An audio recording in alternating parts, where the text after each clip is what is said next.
अस्सलाम वालेकुम। जी जनाब, आपको कुछ न्यूमेरिकल्स हमने दिए थे, उम्मीद है सॉल्व हो गए होंगे, लेकिन जिनसे नहीं भी हुए मैं क्विकली उनमें से दो न्यूमेरिकल्स को डिस्कस कर लेता हूं। एक ये नेटवर्क आपको दिया था कैपेसिटर्स का, और इसका सिर्फ एक सवाल था कि इस कॉम्बिनेशन का इक्विवेलेंट मालूम करें। तो इसको ज्यादा सॉल्व नहीं करना है, सिर्फ इक्विवेलेंट कैपेसिटेंस मालूम करनी है। तो इस सवाल को सॉल्व करने के लिए पहले हमें इसका वो हिस्सा ढूंढना पड़ेगा जो सिर्फ सीरीज हो या सिर्फ पैरेलल हो। तो अगर देखा जाए तो C4, C8 और C9 they look like in parallel combination. They look like, जाहिरन लग रहा है, लेकिन क्या ये वाकई पैरेलल में है? तो पैरेलल में होने के लिए जरूरी है कि दोनों प्लेटें सेम पॉइंट से कनेक्टेड हों। तो क्या C4 की दोनों प्लेटें और C8 की दोनों प्लेटें सेम पॉइंट से कनेक्टेड हैं? तो ये देख लेते हैं। C4 की फर्स्ट प्लेट C5 की फर्स्ट प्लेट से कनेक्टेड है, जबकि C8 की सेकंड प्लेट C5 की सेकंड प्लेट से कनेक्टेड है। तो ये तो सेम पॉइंट ना हुए। इसी तरह से C4 की ये वाली प्लेट C3 की फर्स्ट प्लेट से कनेक्टेड है, और C8 की फर्स्ट प्लेट C3 की सेकंड प्लेट से कनेक्टेड है। तो अगेन ये सेम पॉइंट्स ना हुए, यानी ये C3 के नेगेटिव से कनेक्टेड है, तो ये C3 के पॉजिटिव से कनेक्टेड है। तो ये तीनों देखने में पैरेलल लग रहे हैं, लेकिन रियलिटी में पैरेलल नहीं है, क्योंकि ये सेम पॉइंट से कनेक्टेड नहीं है। फिर दूसरा शक जो हो सकता है कि C1, C2 and C3 they look like in, C1 खत्म हुआ, C2 शुरू हुआ, C2 खत्म हुआ, C3 शुरू हुआ, they look like in series combination. लेकिन हो सकते थे ये सीरीज में अगर यहां पर ये वायर इन्हें डिस्कनेक्ट ना करता। यहां पर C9 इन्हें डिस्कनेक्ट कर रहा है आपस से, या ये दोनों सीरीज में हो सकते थे अगर C8 इन्हें आपस में डिस्कनेक्ट नहीं करता। ठीक है, तो ये भी सीरीज नहीं बनी। इसी तरह से C5, C6, C7 look like in series combination, लेकिन ये सीरीज भी यहाँ ब्रेक हो रही है और ये सीरीज यहाँ ब्रेक हो रही है, तो ये सीरीज में नहीं है। तो अब वो कोना तलाश करना है जो सिर्फ सीरीज हो या सिर्फ पैरेलल हो। तो अगर मजीद आप गौर से देखिए तो ये देखिए C3, C4 और C5 के बारे में क्या ख्याल है। तो जहां C3 खत्म हो रहा है वहां C4 शुरू हो रहा है, जहां C4 खत्म हो रहा है वहां C5 शुरू हो रहा है, और इनके कनेक्शन को कोई ब्रेक नहीं कर रहा। इसका मतलब ये तीनों किसमें हैं? सीरीज कॉम्बिनेशन में। समझ आई बात? तो हम इन तीनों को पहले सॉल्व करेंगे। इन तीन का इक्विवेलेंट आएगा CE कहलाएगा। ये तीनों हट जाएंगे, ये तीनों हट जाएंगे। आप डायग्राम दोबारा ड्रॉ करेंगे, मैं इसी पे बना के दिखा रहा हूं। ये तीनों हट जाएंगे और इनका इक्विवेलेंट आ जाएगा। तो जब इनका इक्विवेलेंट आ जाएगा केला, इन तीनों की जगह पर CE आ जाएगा। अब और से देखिए डायग्राम को, अब क्या नजर आ रहा है? साफ नजर आ रहा है। CE और C8 आपस में क्या है? कौन से कॉम्बिनेशन में है? पैरेलल में। तो ये दोनों किस में बन गए? पैरेलल में। तो अब इन दोनों का इक्विवेलेंट आ जाएगा पैरेलल के फॉर्मूले से, उसका नाम होगा C डैश। तो ये दोनों हट जाएंगे, अब इनका इक्विवेलेंट बन जाएगा। यहाँ पर आप डायग्राम दोबारा ड्रॉ करेंगे, मैं इसी पे कर दे रहा हूं। ये दोनों हट गए, अब इनका इक्विवेलेंट आ गया, उसका नाम क्या है? CE dash. समझ आई कहानी? अब देखिए और से, अब कुछ नजर आ रहा है क्या? C2, CE dash and C6 are in series combination. तो ये तीनों सॉल्व होंगे और इनका इक्विवेलेंट आएगा, उसका नाम होगा CE double dash. C2, CE dash और C6 का इक्विवेलेंट आएगा, उसका नाम होगा CE डबल डैश। और ये तीनों हट जाएंगे और इनकी जगह इनका इक्विवेलेंट ड्रॉ कर देंगे। और जब इनका इक्विवेलेंट ड्रॉ करेंगे ऑन CE डबल डैश तो वो नजर आ रहा है क्या, C9 के साथ पैरेलल कॉम्बिनेशन। तो फिर ये दोनों सॉल्व होंगे और अब आ जाएगा CE ट्रिपल डैश, ठीक है। फिर CE इन दोनों का इक्विवेलेंट C ट्रिपल डैश होगा, ये दोनों पैरेलल में हैं, अब ये दोनों हट जाएंगे।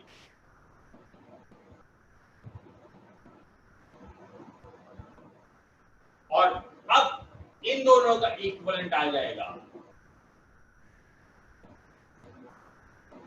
समझ आ रही है बात? CE 4 डैश, और अब ये तीनों किस पे रह गए दोबारा सीरीज में, तो आखिर में आएगा CE 5 डैश। तो 5 स्टेजेस और 6 इक्विवेलेंट कैपेसिटर आएंगे। पहले CE आएगा, फिर C डैश आएगा, फिर C डबल डैश आएगा। तो ये पूरा network Aahista Aahista Aahista Aahista divide and rule थोड़ा थोड़ा करके ब्रेक करके सॉल्व कीजिए तो पूरा इजीली सॉल्व हो जाएगा, ठीक है। और इजी कैलकुलेशंस हैं और फाइनल आंसर आएगा 1 माइक्रोफैरेड। फाइनल आंसर आएगा 1 माइक्रोफैरेड। तो जिनसे ये पिछली क्लास में सॉल्व नहीं हुआ, आज दोबारा ट्राई करेंगे वो लोग घर पे और फिर इसको सॉल्व करेंगे। फिर अगर किसी से सॉल्व ना हो तो मैसेज मी सेपरेटली।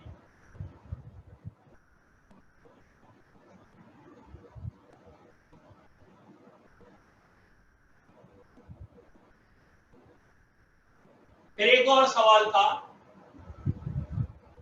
जिसमें एक पॉजिटिव चार्ज A दो चार्जेस के बीच में मौजूद है, जिनमें से एक पॉजिटिव है और दूसरा नेगेटिव है, B और C। और ये डिस्टेंस आपको दिया हुआ था 4 मीटर और ये डिस्टेंस आपको दिया हुआ था 10 मीटर, यानी B और C के दरमियानी फासला 14 मीटर। तो ये पूरा सवाल वर्ड्स में दिया गया था आपको।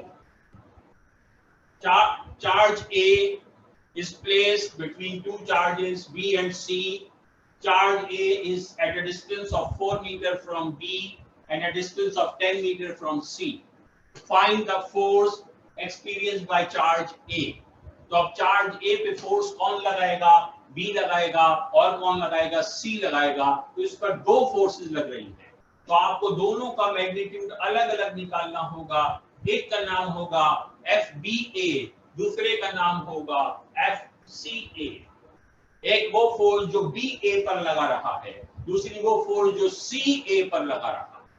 दोनों में फर्क क्या होगा, तो दोनों में फर्क क्या होगा, तो यहाँ QB into QA upon R square, और R स्क्वायर में क्या आएगा, इन दोनों का दरमियानी फासला 4 स्क्वायर।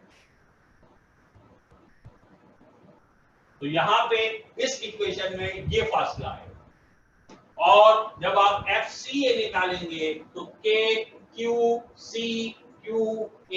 अपॉन R स्क्वायर, और ये वाले R स्क्वायर में कौन सा फासला आएगा, QC और QA का फासला, और वो ये रहा विच इज 10 मीटर स्क्वायर।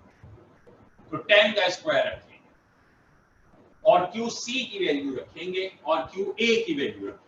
तो ये दोनों फोर्सेस अलग अलग आएंगी, ये इनका मैग्नीट्यूड आएगा। फिर आपको इन दोनों की डायरेक्शन निकालनी है। तो डायरेक्शन निकालने के लिए आप थोड़ी देर के लिए चार्ज A पर अपने आप को तसव्वुर करें, इमेजिन करें कि चार्ज B आपको क्या कर रहा है। तो चार्ज B आपको रिपेल कर रहा है या अट्रैक्ट कर रहा है। तो चार्ज B आपको रिपेल कर रहा है, इसका मतलब ये हुआ कि चार्ज B की फोर्स राइटवर्ड होगी। और चार्ज C क्या कर रहा है, तो चार्ज C आपको रिपेल कर रहा है या अट्रैक्ट कर रहा है। तो चार्ज C आपको अट्रैक्ट कर रहा है क्योंकि ये नेगेटिव चार्ज है, तो ये वाली फोर्स भी राइटवर्ड होगी। तो दोनों फोर्सेस की डायरेक्शन राइटवर्ड है, लिहाजा रिजल्टेंट निकालने के लिए इन दोनों को क्या करेंगे, सिंपली इन दोनों को ऐड करेंगे। सही है। तो ये वो सवाल थे जो हमने आपको होमवर्क में दिए थे। अगर ये सॉल्व नहीं हुए हैं तो अब आज जरूर सॉल्व करने हैं, क्योंकि ये बिल्कुल बेसिक क्वेश्चन है। अभी हमें इस पर बहुत ज्यादा आगे डेवलप करना है और मुश्किल सवाल स्टार्ट करने हैं। But first you need to understand and solve these questions very fluently, smoothly, बगैर प्रॉब्लम के सॉल्व होना चाहिए। ठीक है? Any questions? एमन आगा? सर अस्सलाम वालेकुम सर, इससे पहले जो आपने क्वेश्चन बताया सीरीज वाला, वो आई मीन पैरेलल और सीरीज वाला जो क्वेश्चन था कैपेसिटर का, उसमें आपने 5 डैशेस लिए सीई में, तो वो जो डिवाइड हुए ऐड कर करके सॉल्व कर करके वो मुझे समझ नहीं आया। देखिए स्टेप वाइज शुरू कीजिएगा और जब आप पहला सॉल्व कर लेंगे, फर्स्ट वाला समझ आ गया आपको, C4, C5 और C6 समझ आ गया आपको? जी। यस? ये तीनों कौन से कॉम्बिनेशन में? सीरीज में। गुड, इनको सॉल्व कर सकती हैं आप? जी। इनका इक्विवेलेंट आ गया आपके पास, उसका नाम क्या है? CE। Can you redraw the circuit eliminating C4, C5, C6 and replacing them with CE? Yes. Yes. So when you will do that, you will understand the second step automatically. ठीक है? Until you draw it again, you will not understand. So if you do not draw, you will not understand. If you will draw, diagram में से खुद जवाब निकलेगा जो आप पढ़ लेंगे। ठीक है? Okay. Any other question?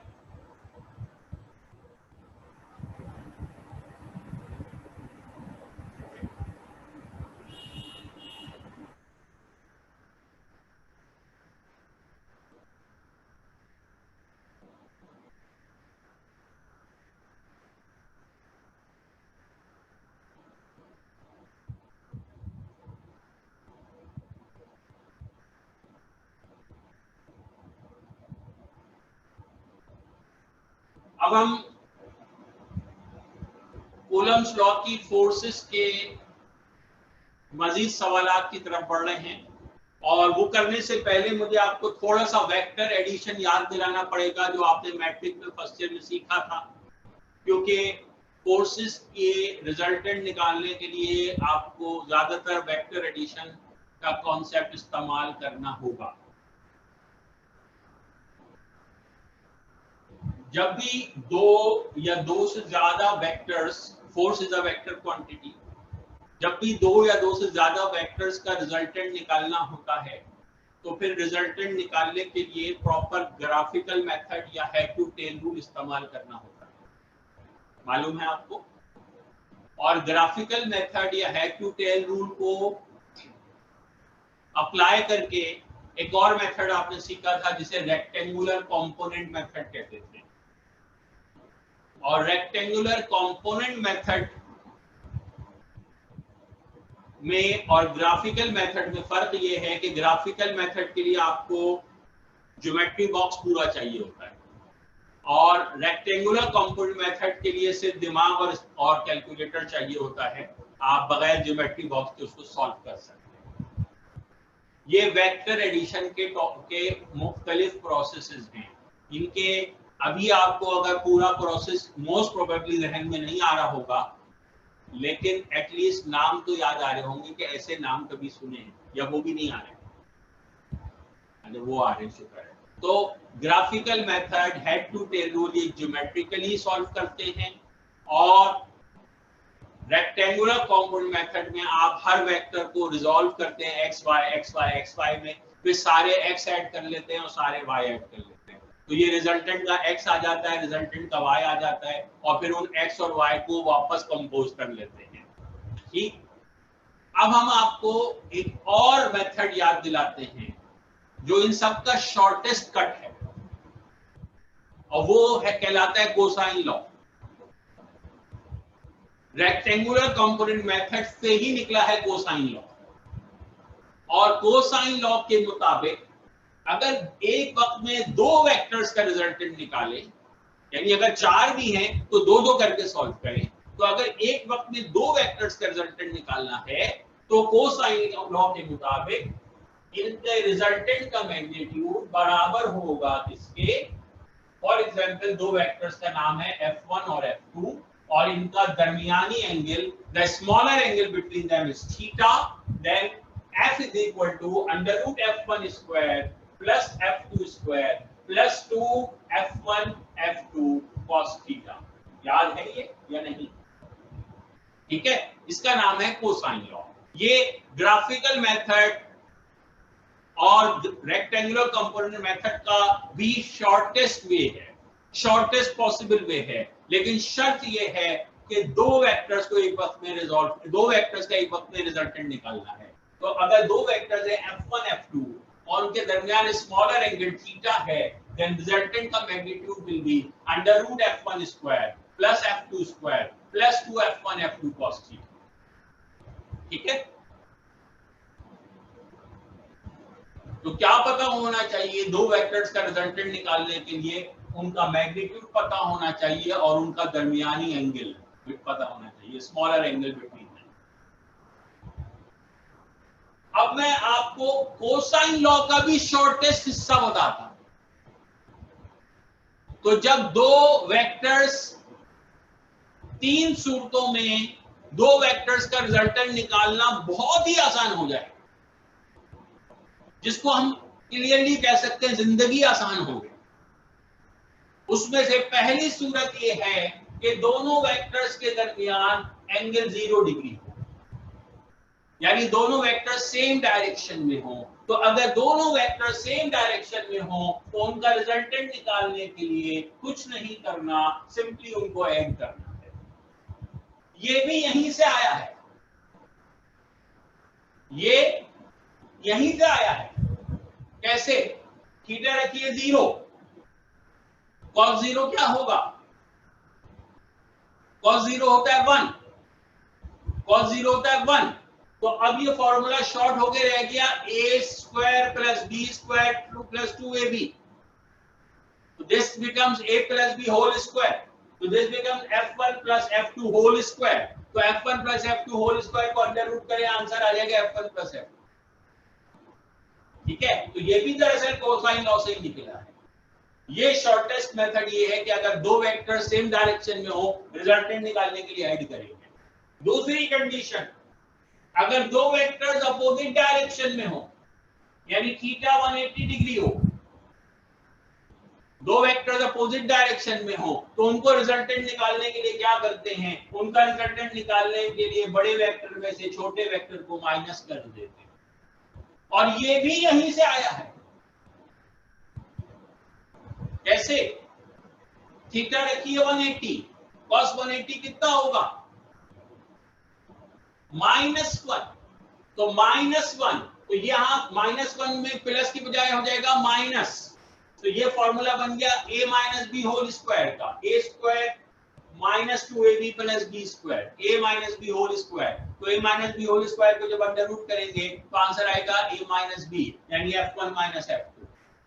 समझ आई कहानी? तो थीटा 0 डिग्री हो, दोनों वेक्टर्स को ऐड कर लीजिए। थीटा 180 डिग्री हो, दोनों में एक बड़े में से छोटे को माइनस कर दीजिए। और तीसरी कंडीशन वो है जब थीटा 90 डिग्री हो। तो अगर थीटा 90 डिग्री हो तो फिर क्या करते हैं? फिर पाइथागोरस थ्योरम आ जाती है, f1 square plus f2 square under root f1 square plus f2 square. ये कहां से आया? ये भी यहीं से आया। cos 90 कितना होता है? 0। so 0 into 2f1 f2 is 0। तो बाकी बचा क्या? f is equal to under root f1 square plus f2 square। ठीक है, तो आज मैंने आपके लिए वेक्टर एडिशन बिल्कुल आसान बना दी है। तो वेक्टर एडिशन बहुत होलनाक होती है, बहुत घबराहट का बाहिस होती है, लेकिन उस घबराहट को कम करने का तरीका ये है कि आप ये कोसाइन लॉ की ये केसेस याद रखिए। टोटल 4 केसेस हो गए। थीटा 0 डिग्री तो ऐसे कर लीजिए, थीटा 180 डिग्री तो ऐसे कर लीजिए, थीटा 90 डिग्री तो ऐसे कर लीजिए, और थीटा कुछ भी डिग्री, तो अगर कुछ भी डिग्री हो तो फिर ऐसे कर लीजिए। ठीक है, 42 डिग्री, 69 डिग्री, तो फिर इससे कर लीजिए। तो अब आपका वेक्टर एडिशन आसान है। तो इस बेसिक इंट्रोडक्शन के साथ हम अब वेक्टर एडिशन को अप्लाई करेंगे कूलम्स लॉ के एडवांस न्यूमेरिकल्स पर, आपको एक सवाल व्हाट्सएप पे सर ने भेजा हुआ है, उस सवाल को पढ़िए और उसको ड्रॉ कीजिए।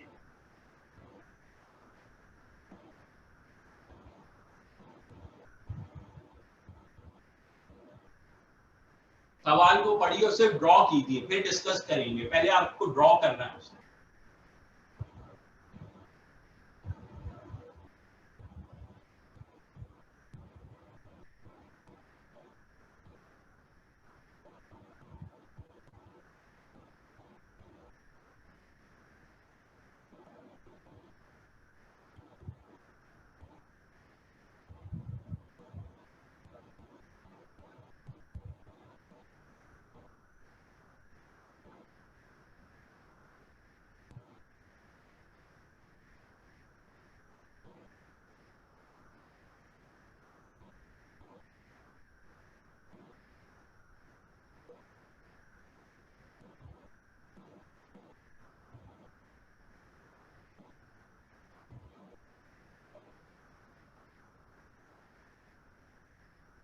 जी ड्रॉ कर लिया।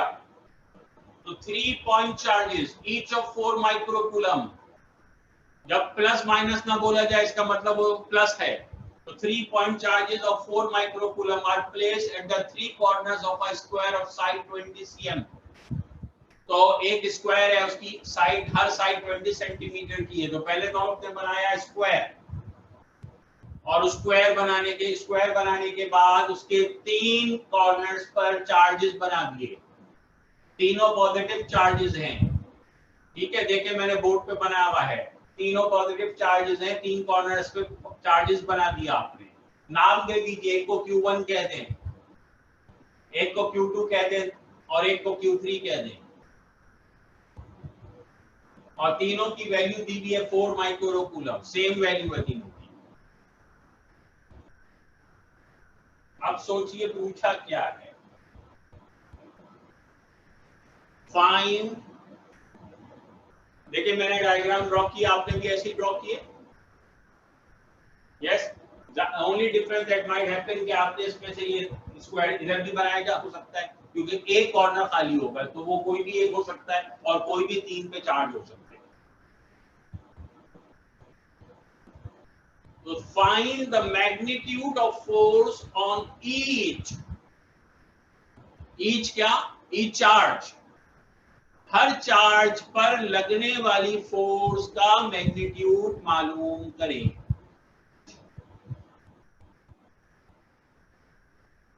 तो आपको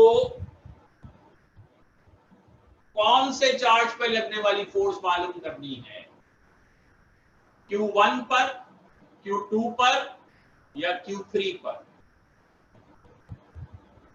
या तीनों पर, ठीक है। तो आपको Q1 पे लगने वाली फोर्स भी निकालनी है, Q2 पे लगने वाली फोर्स भी निकालनी है, Q3 पे लगने वाली फोर्स भी निकालनी है। तो सोचिए Q1 पर फोर्स कौन लगा रहा है, Q2 लगा रहा है, एक्सेलेंट, और तो कोई नहीं लगा रहा। Q3 तो एग्जैक्ट नहीं कर रहा। सोचिए Q1 पर फोर्स सिर्फ Q2 एग्जर्ट कर रहा है, Q3 तो एग्जर्ट नहीं कर रहा। Q3 इस साइड पे बैठा हुआ है ना, तो इधर से साइड से तो फोर्स नहीं लगा सकता वो, क्योंकि जो इलेक्ट्रिक फील्ड है वो दीवार के साथ साथ होती है, वो एक चार्ज के चारों तरफ तो नहीं होती। अब ये जो Q3 है, इसकी जो इलेक्ट्रिक फील्ड होगी इसके चारों तरफ तो नहीं होगी ना, ये इस Q3 की इलेक्ट्रिक फील्ड इसके चारों तरफ तो नहीं होगी ना, खाली ऐसे दीवार के साथ साथ जाएगी ना। भाई बारिश का पानी है क्या खाली नाले में जाएगा, ये चार्ज है, इसकी फील्ड है, इसके चारों तरफ होगी, ये चार्ज है, इसकी फील्ड है, इसके चारों तरफ होगी, ये चार्ज है, इसकी फील्ड है, इसके चारों तरफ होगी। तो Q3 इधर बैठा हो या इधर बैठा हो, Q3 भी फोर्स लगाएगा, Q2 भी फोर्स लगाएगा, किस पर, Q1 पर। तो Q1 पे दो फोर्सेस लगेंगी जनाब, एक वो एक्सर्ट करेगा और एक को एक्सर्ट करेगा। कौन? एक Q2 एक्सर्ट करेगा और एक Q3 एक्सर्ट करेगा। स्क्रीन हटा। तो Q2 भी एक्सर्ट करेगा, Q3 भी एक्सर्ट करेगा। आपको अगर Q1 पे लगने वाली फोर्स निकालनी है तो पहले ये दोनों फोर्सेस का मैग्नीट्यूड निकालना होगा,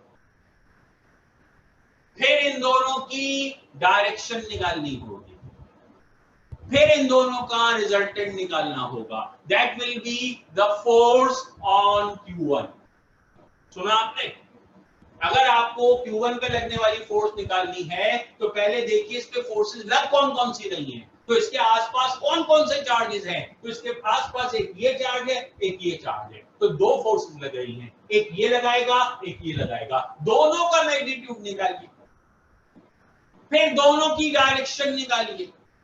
ये Q1 पे लगने वाली दोनों फोर्सेस आ गई। अब इनकी डायरेक्शन देखकर, कोसाइन लॉ को देखकर इनका रिजल्टेंट निकालिए। ये एक हिस्सा सॉल्व हुआ। फिर दूसरे हिस्से पे जाएंगे। Q2 पे कौन फोर्स लगा रहा है? Who is exerting the force on Q2? Q1 और Q3। Very good. तो Q2 पे ये भी फोर्स लगा रहा है, ये भी फोर्स लगा रहा है, तो ये दोनों फोर्सेस का मैग्नीट्यूड निकालना पड़ेगा। फिर इन दोनों की डायरेक्शन निकालनी होगी, फिर इन दोनों का रिजल्टेंट निकालना होगा। तो that will be the force exerted on Q2। Q2 पे दो फोर्सेस लगेंगी, एक Q1 लगाएगा, एक Q3 लगाएगा। फिर इन दोनों का मैग्नीट्यूड निकालेंगे, फिर इन दोनों की डायरेक्शन निकालेंगे। डायरेक्शन कैसे निकालेंगे? पहले मैग्नीट्यूड निकालें, फिर सोचेंगे डायरेक्शन कैसे निकालेंगे, फिर इनका रिजल्टेंट निकलेगा। That will be the force on Q2। ये सवाल का दूसरा हिस्सा हुआ। फिर आइए तीसरे हिस्से पे।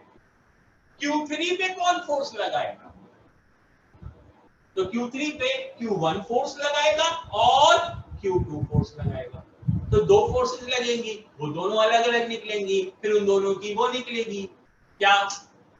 डायरेक्शन, और फिर उन दोनों का रिजल्टेंट निकलेगा। तो ये सवाल तीन हिस्सों में सॉल्व होगा। तो पहला हिस्सा सॉल्व कीजिए। आपको फर्स्ट टास्क दे रहा हूं कि find the force on Q2। Q2 पे लगने वाली फोर्स निकालनी है। पहला हिस्सा सॉल्व करना है, find the force on Q2।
जी अब तक सॉल्व हो जाना चाहिए both the parts.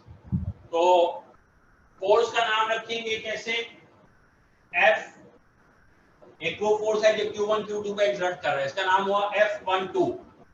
F12 stands Q1 and 2 stands for Q2 is equal to K Q1 Q2 upon इनका दरमियानी फासला कितना है, तो इनके दरमियान स्क्वायर की साइड है वो कितनी है 20 cm यानी 0.2 मीटर, तो 0.2 का स्क्वायर आ जाएगा।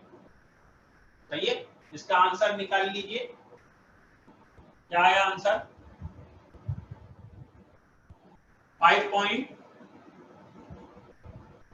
नहीं 3.6 ओके, तो इसका आंसर है 3.6 न्यूटन, राइट और रॉन्ग, नहीं अच्छा सोलिया को अनम्यूट कीजिए, सोलिया आंसर बताएंगे। सर मेरा तो 3.6 × 10 पावर 12 आ रहा है। 3.6 × 10 पावर 12 आ रहा है, ये 4 माइक्रोकूलम है। माइक्रो ने सॉल्व किया 9 × 10 पावर 9 है, ठीक है, तो माइक्रो भी यूज करना है, वो नहीं भूलिएगा, जी, भूल गई। ठीक है, तो 3.6 न्यूटन। और इसका भी आंसर इत्तेफाक से क्योंकि ये चार्ज 4 का है और इत्तेफाक से ये डिस्टेंस भी वही है क्योंकि स्क्वायर है तो सेम आ गया, तो ये भी 3.6 न्यूटन आ गया, ठीक है।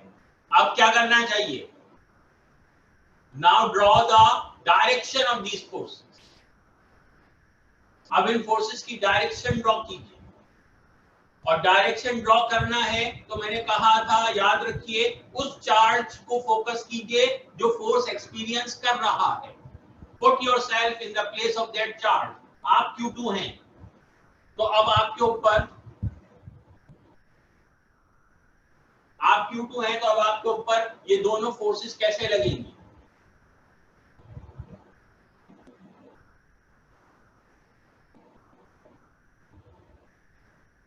तो Q1 Q2 पर जो फोर्स एक्सर्ट करेगा तो Q1 Q2 को क्या करेगा, रिपेल करेगा या ट्रैक करेगा, रिपेल करेगा क्योंकि दोनों पॉजिटिव चार्जेस हैं, तो Q2 को ऊपर धक्का लगेगा, तो Q2 पर जब Q1 का धक्का आएगा तो उसकी डायरेक्शन क्या होगी, अपवर्ड, डाउनवर्ड, राइटवर्ड, लेफ्टवर्ड, क्या होगी, rightward, good, so this is the direction of force exerted by Q1 on Q2, that's F12 की direction, rightward। और Q2 पर Q3 की फोर्स कैसी है, अगेन फोर्स ऑफ रिपल्जन, तो Q2 की जगह बैठ के सोचिए कि Q3 उसे पुल कर रहा है या पुश कर रहा है, तो पुश कर रहा है और ये फोर्स है, it has to be along the line joining the two charges, तो Q2 को Q3 कैसी फोर्स लगा रहा है, उसे धक्का दे रहा है, अवे फेंक रहा है, तो इसका मतलब उसकी डायरेक्शन क्या होगी, राइटवर्ड, लेफ्टवर्ड, अपवर्ड, डाउनवर्ड, क्या होगी, अपवर्ड, तो Q3 Q2 को अपवर्ड फेंक रहा है, अपने से दूर फेंक रहा है, तो this is the direction of F32, सही, तो ये दोनों फोर्सेस की डायरेक्शन आ गई, और इनको और से देखिए तो अब आपको पता चल जाएगा कि ये कौन सा केस है, ये दोनों प्लेस फोर्सेस की डायरेक्शन निकाल ली, अब इनका रिजल्टेंट निकालना है, तो ये केस नंबर 1 है या केस नंबर 2 है या केस नंबर 3 है या केस नंबर 4 है, केस नंबर 3, वेरी गुड, क्योंकि इनका दरमियानी एंगल 90 डिग्री बन गया, तो अब रिजल्टेंट निकालने के लिए पाइथागोरस थ्योरम अप्लाई करेंगे, इन दोनों का रिजल्टेंट निकालने के लिए √F1² + F2² का फॉर्मूला यूज करें।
जी जनाब, क्या आंसर है?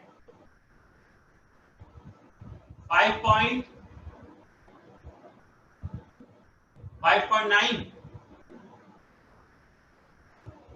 जी सॉल्व 5.09 5.09 जी। तो इन दोनों का रिजल्टेंट आप निकालेंगे, पाइथागोरस थ्योरम अप्लाई करेंगे and the resultant force is 5.09 Newton. यही आंसर है सबका? Yes, good, okay. इसके बाद सेकंड पार्ट पे जाना है। तो अब मैं कहूंगा Q1 पे लगने वाली फोर्स निकालिए। Q1 पे लगने वाली फोर्स निकालिए। डायग्राम को बहुत गौर से देखना है। Q1 पे दो फोर्सेस लग रही हैं। एक Q2 एक्सर्ट कर रहा है, उसका नाम होगा F21, और Q1 पे दूसरी फोर्स Q3 एक्सर्ट कर रहा है, उसका नाम होगा F31। And I let me warn you, इस दफा ये दोनों फोर्सेस का मैग्नीट्यूड सेम नहीं आएगा। क्यों नहीं आएगा ये नहीं बता रहा। डायग्राम को बहुत गौर से देखिए, दिल की आंखों से देखिए, फिर नजर आएगा कुछ। ठीक है, दोनों फोर्सेस अलग अलग निकालनी है, दोनों का मैग्नीट्यूड अलग अलग निकालना है। फिर डायरेक्शन की बात बाद में आएगी, पहले दोनों फोर्सेस का मैग्नीट्यूड निकालिए।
जी तो इस सवाल में आपको मैंने बताया कि जब Q1 पे फोर्स निकालेंगे तो एक वो है जो Q2 एक्सर्ट कर रहा है, उसका नाम F21 है, वो आप सॉल्व कर लेंगे, वही आंसर आएगा 3.6 न्यूटन।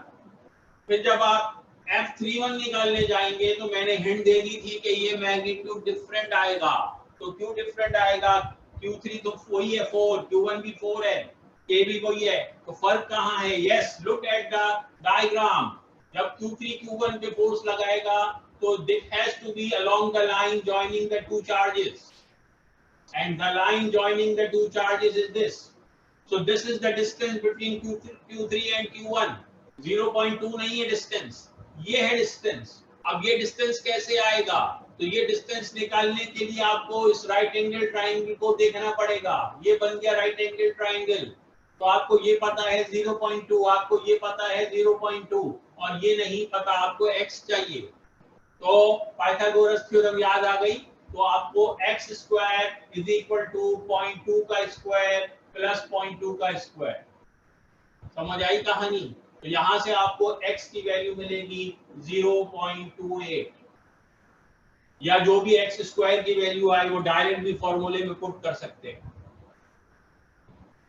ठीक है, तो ये वैल्यू डिफरेंट होगी क्योंकि यहाँ पे डिस्टेंस Q3 Q1 का डायरेक्ट जो डिस्टेंस है line joining the two charges वो 0.2 नहीं है, वो इस स्क्वायर का डायगोनल है, वो इस स्क्वायर का डायगोनल है।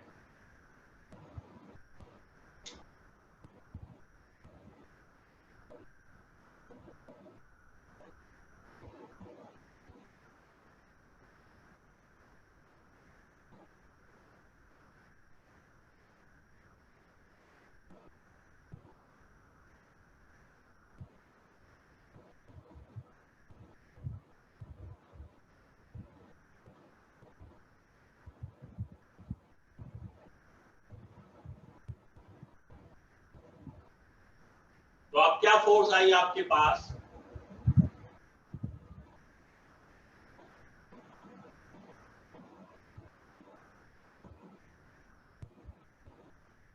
आसिम हसन,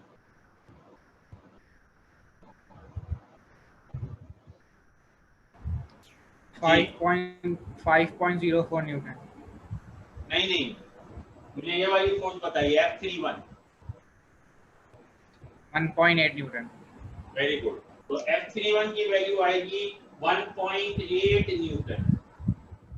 ठीक है, तो दोनों फोर्सेस का मैग्नीट्यूड आ गया। अब इनकी डायरेक्शन देखिए, इनकी डायरेक्शन क्या बनी? क्या इनके दरमियान भी 90 डिग्री का एंगल होगा या कुछ और होगा? जरा दोनों की डायग्राम, वेरी गुड। तो दोनों को अगर गौर से देखें तो Q2 की Q1 पे लगने वाली फोर्स, अब आप अपने आप को Q1 की जगह रख के देखिए, तो Q2 Q1 को क्या कर रहा है? रिपेल कर रहा है। रिपेल करने का मतलब फोर्स की डायरेक्शन लेफ्टवर्ड, और this is the direction of force, और Q3 Q1 को रिपेल कर रहा है along the line joining the two charges.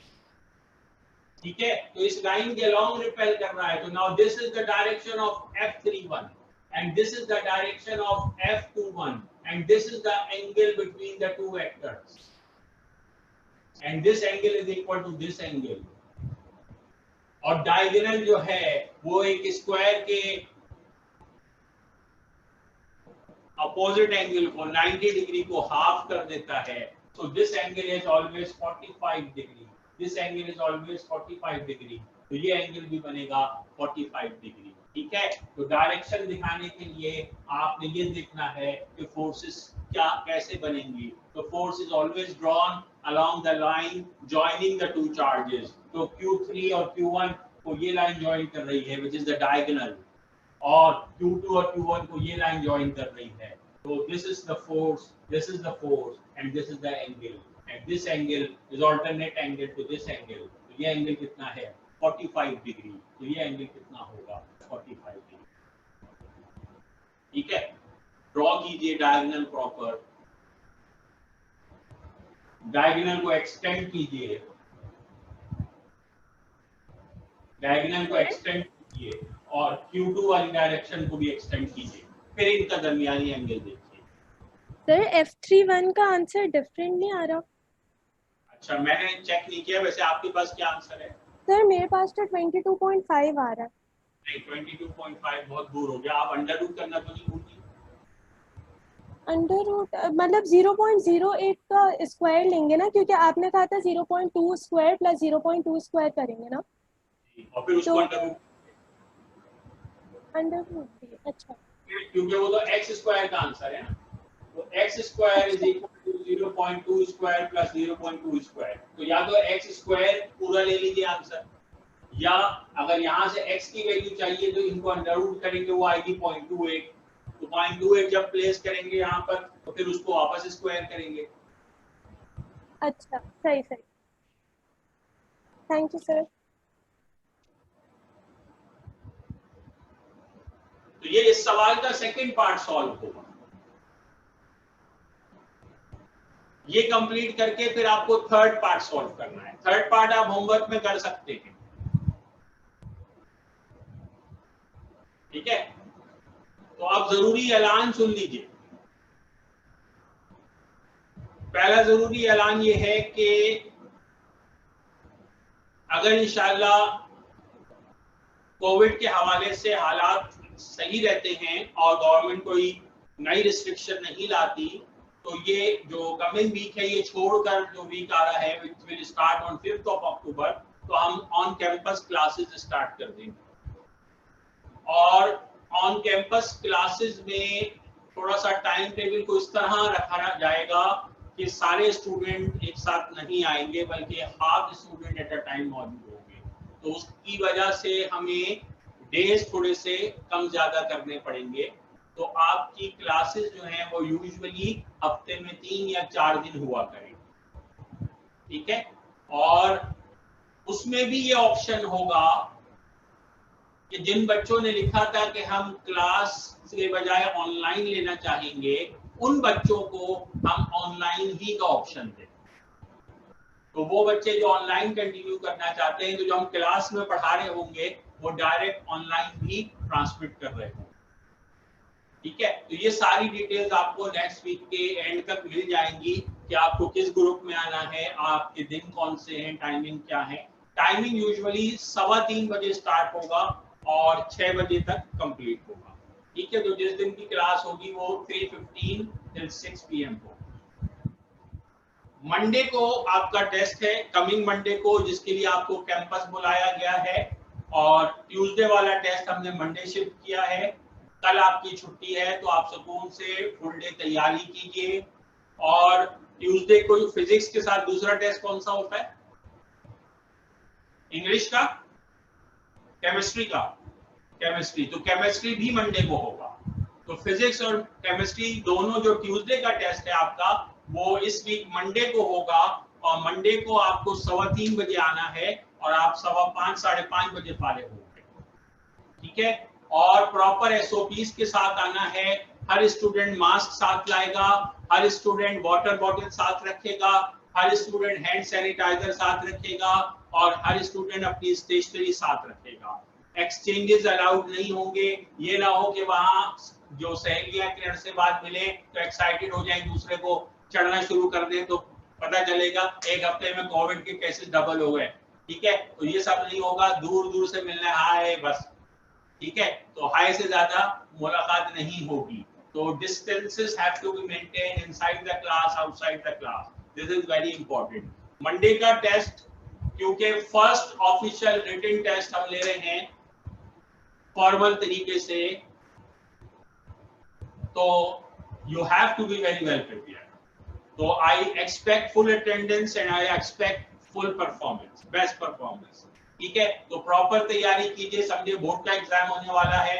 Physics के टॉपिक्स कैपेसिटर्स कंप्लीट आएगा, यानी जो कैपेसिटर की शुरू में डेरिवेशंस थी जो पिछले टेस्ट में आ चुकी है, वो भी आएंगी दोबारा। Capacitance of a capacitor in the presence of air, in the presence of dielectric, partially filled with dielectric, series combination और पैरेलल कॉम्बिनेशन, फिर कैपेसिटर्स के न्यूमेरिकल्स और कूलम्स लॉ के न्यूमेरिकल्स, जो कुछ आज तक हमने कराए हैं, ये सब शामिल है।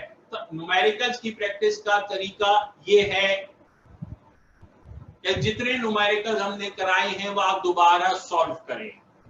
एमन आगा सुन नहीं रही हैं, और से सुनिए। न्यूमेरिकल की प्रैक्टिस का तरीका ये है कि जितने न्यूमेरिकल्स कराए गए दोबारा सॉल्व करें। ज्यादातर स्टूडेंट क्या गलती करते हैं, न्यूमेरिकल का टेस्ट की तैयारी कैसे करते हैं, रजिस्टर खोलते हैं, हाँ ये मुझे आता है, फिर दूसरा खोलते हैं, हाँ ये मुझे आता है, एक नजर पढ़ लेते हैं। ऐसे न्यूमेरिकल की तैयारी नहीं होती।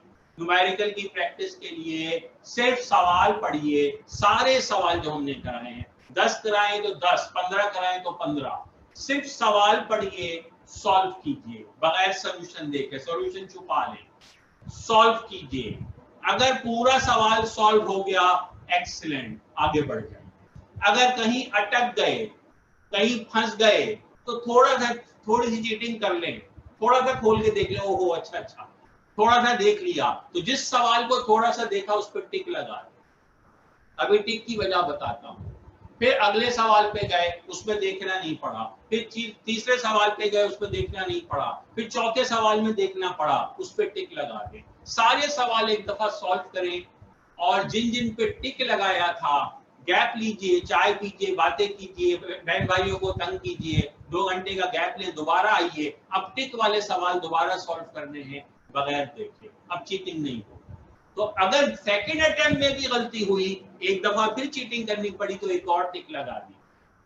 तो ये जो टिक लग रहे हैं, ये आपको फाइनल एग्जाम तक काम आएंगे, क्योंकि आपको ये पता चल जाएगा जिस सवाल पे जितने ज्यादा टिक हैं, इसका मतलब वो आपको उतना तंग करता है, और जिस सवाल पे कोई टिक नहीं है, जब इम्तिहान सर पे होता है, अगले दिन बोर्ड का एग्जाम होता है और आपको 200 न्यूमेरिकल करने होते हैं, तो यू कांट डू 200 न्यूमेरिकल्स। तो उस दिन आप सिर्फ वो करेंगे जिसपे सबसे ज्यादा टिक लगेगा। समझ आ रही है बात? तो ये प्रैक्टिस का तरीका है। न्यूमेरिकल को प्रैक्टिस करने के लिए you have to solve them all, and if you find a difficulty, tick them and do it again. If you find difficulty again, make another tick. सही है? तो इस तरीके से आप न्यूमेरिकल की प्रैक्टिस करें, तो फिर आपका टेस्ट हमेशा बहुत अच्छा होगा। और मैं आपको आज पेपर भी 80% आउट कर देता हूं।